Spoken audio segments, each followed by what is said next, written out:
What's happening, my fellow creatures? Welcome back. Got update number 5 on Stoneburner for you here. This is likely to be the last update before the song's release. I realized I had been working without a hard deadline on this one, and it shows just in my procrastination the past 2 weeks or so.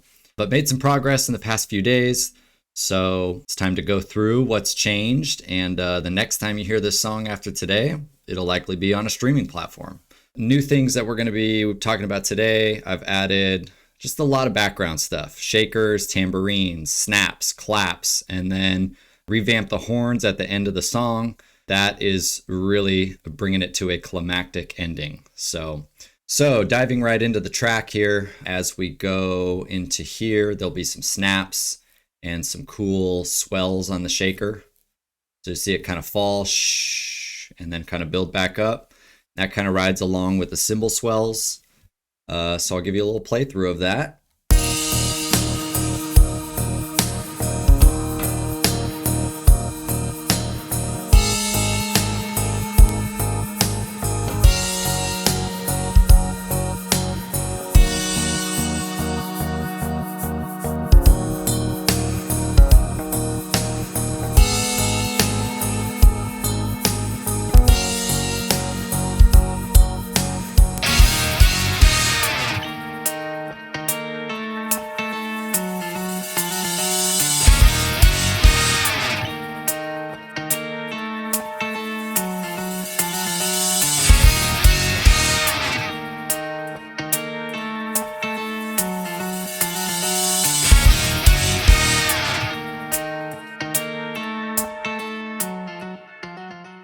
So now coming into the second part, we switch from the ride cymbal and shaker into hi-hat and tambourine. Generally, when I'm setting up the kind of the stereo field, I'll have my tambourine on one side, on the opposite side of the hi-hat, and then similarly with the ride, I'll have my shaker on the opposite side of the ride. So that's generally how I set things up to kind of keep texture in both ears at the same time while making sure to build a drum set for your ears to kind of perceive instruments in different places or different parts of the kit. So I tend to keep everything within about 50% to left or right, even my overheads there, because that allows for my guitars and all the instruments that are set real wide to maintain that space and make it sound really big. So coming into the second part here, there's some claps coming in and the tambourine comes in. So here we go.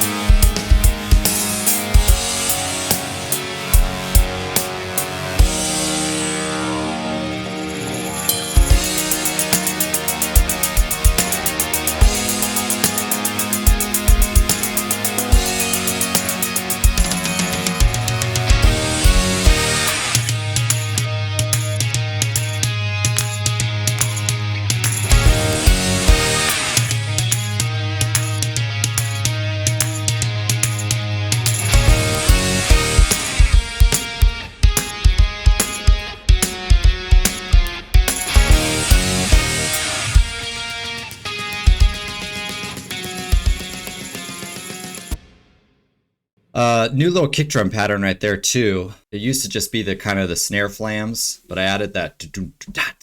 And I was playing around with different reverbs and wasn't exactly getting the result that I thought I was going to get with just adding more reverb right there. But I just added the kick like 10 minutes before I started recording. Coming into the new part here is when you're going to really start to hear the horns shine in this song. And I've spent a lot of time on the horns this past week or two, and really tried to utilize the functionality of the plugin in terms of articulations and stuff and start to think of a more advanced horn part.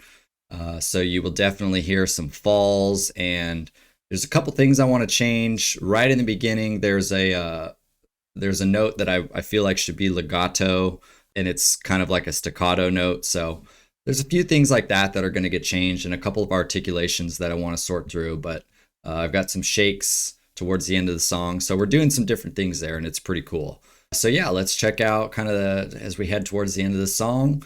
We're listening for horns here. still sorting out the crash cymbals. I may re-record this section just because I kind of pieced them together from different takes, but I'm not sure if I want them in half notes or quarter notes on the crash. So playing around with that still, but here we go.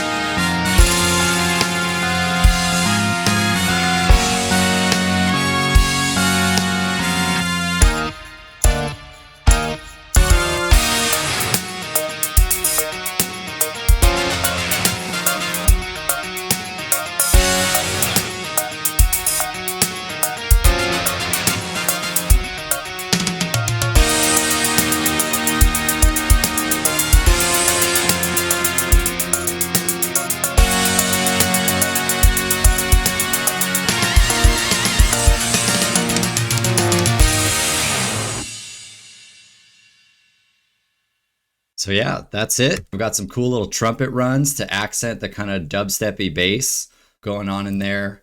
And there's this one little gap in the horns you can see. I'm just trying to figure out what I want to put there.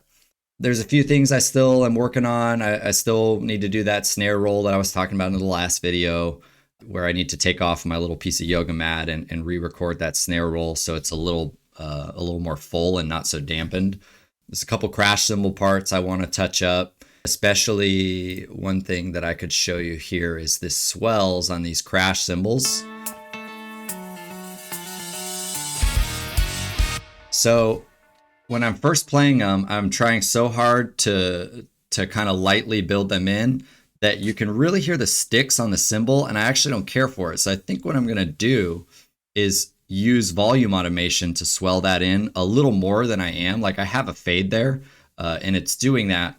But I might, get on those cymbals a little harder to get them really ringing and hide the stick sounds, and then just use volume automation to account for, the softness of touch that the drummer would be required to do in a live setting. So there's a few things like that. It's a lot of dynamics work from here on out and a lot of just volume automation and figuring out what needs to be louder when. I know, for instance, the horns are, no matter how much I make them blast on this part right here, they're just hidden right there. So I'll have to boost the volume of the channel up right there to make those kind of punch out. There's a few note changes on the horns that I'm still playing around with these little note runs. I'm not sure I love what's going on yet, but it's definitely close. So like this right here. So I'm kind of stuck between those two. You could hear there's just a couple little note variations there. So yeah, that's about it for the song. And by the time you hear it next time, it's going to be on, one of the streaming platforms, whichever one is your favorite to use. I can't wait to release it for you. So thanks again for hanging out with me. Make sure you like and subscribe to the channel to receive an update on when that song drops. By the end of the month, that'll be up. And then I imagine sometime by then, we will also be starting the next track. So look out for the music production series number 4 of a song that remains to be decided. But I have a handful of options to choose from. I think I might go a little brighter though. That's about it, everyone. I hope you're all well. Take care till next time, and thanks again for hanging out with me. Talk to you soon.